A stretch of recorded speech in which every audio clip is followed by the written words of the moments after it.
Welcome to the Marketing and Heart podcast, a show for handmade sellers like yourself that's filled with tips and tricks to help you build a solid foundation for your business. I believe if you made it by hand that you should market it with heart. Now let's get on with the show. Well, hey there and welcome back. Last week we talked about motivation. This week I'm going to give you 15 tips to prevent burnout from your handmade business. Or in other words, how to avoid experiencing a 2-year-long burnout like I did. Now let's get on with the show. Are you feeling overwhelmed and stressed with your handmade business? Are you afraid that you might be on the verge of a burnout?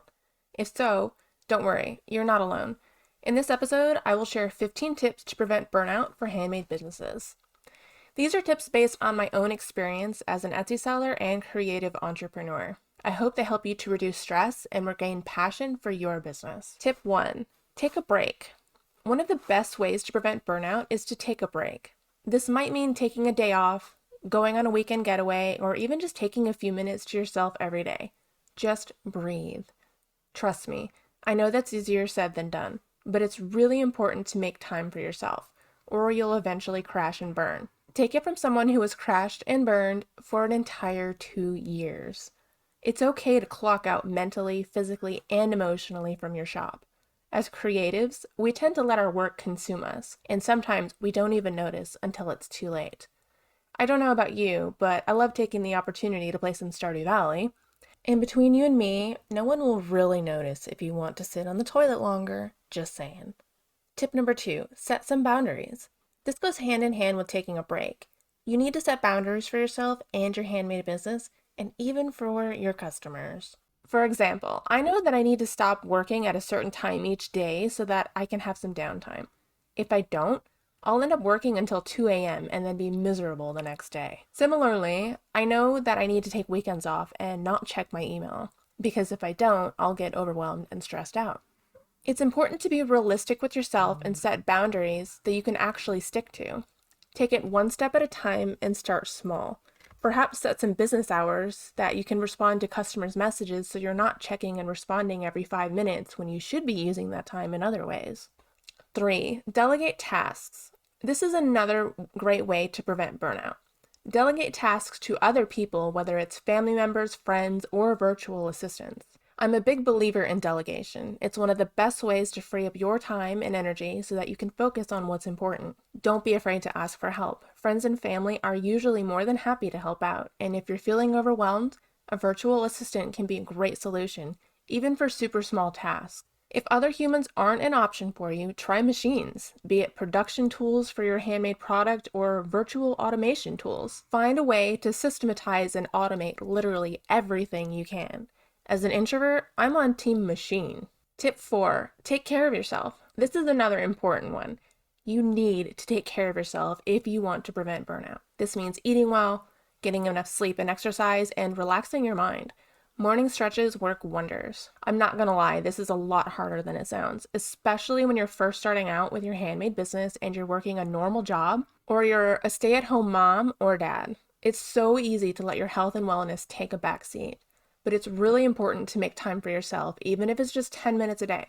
You'll be amazed at how much better you'll feel. Tip 5, plan ahead. One of the best ways to prevent burnout is to plan ahead. This means creating a schedule and sticking to it. It also means being realistic with your goals and your time. When I was starting out, I would set these crazy high goals for myself and then feel overwhelmed when I couldn't achieve them. Now I'm much more realistic with my goals and I have a plan in place to achieve them. Having a schedule also prevents you from working all the time, and with experience, you'll know what you need to do each day and you can allocate your time accordingly. Tip 6, manage your time wisely. This goes hand in hand with planning ahead. You need to manage your time wisely if you want to prevent burnout. This means taking a day and actually evaluating how you spend your time while you're working. Pay attention. How much time do you spend lollygagging? Be honest.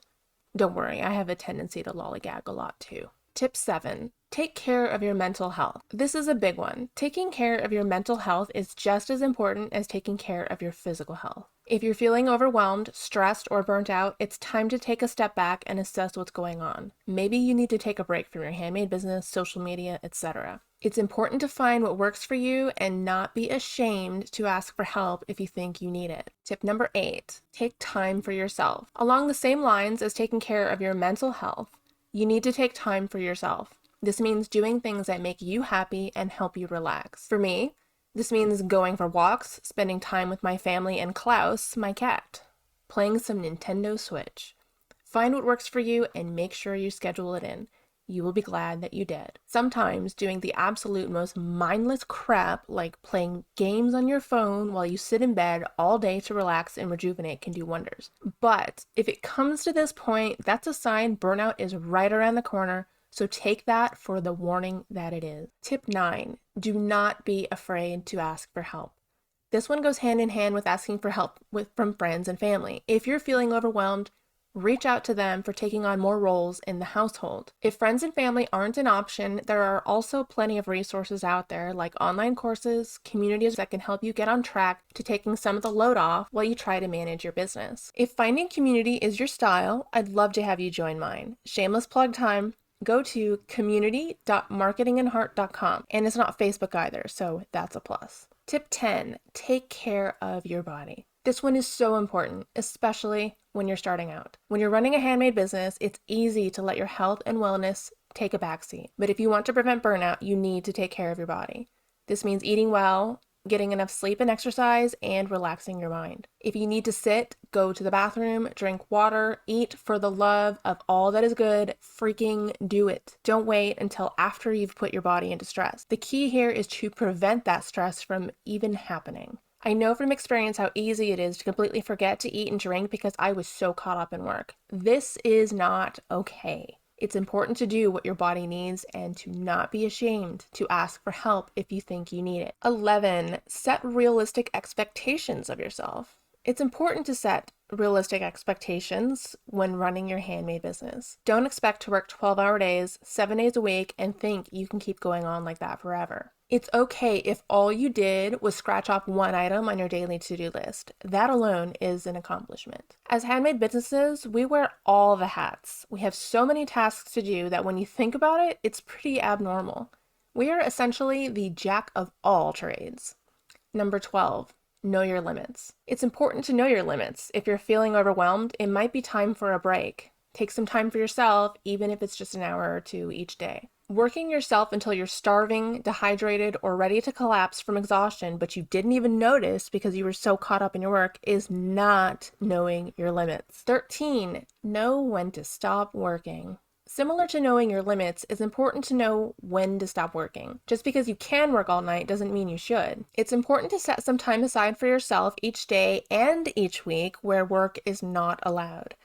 This could be time spent with family or friends, relaxing, or doing something you really enjoy.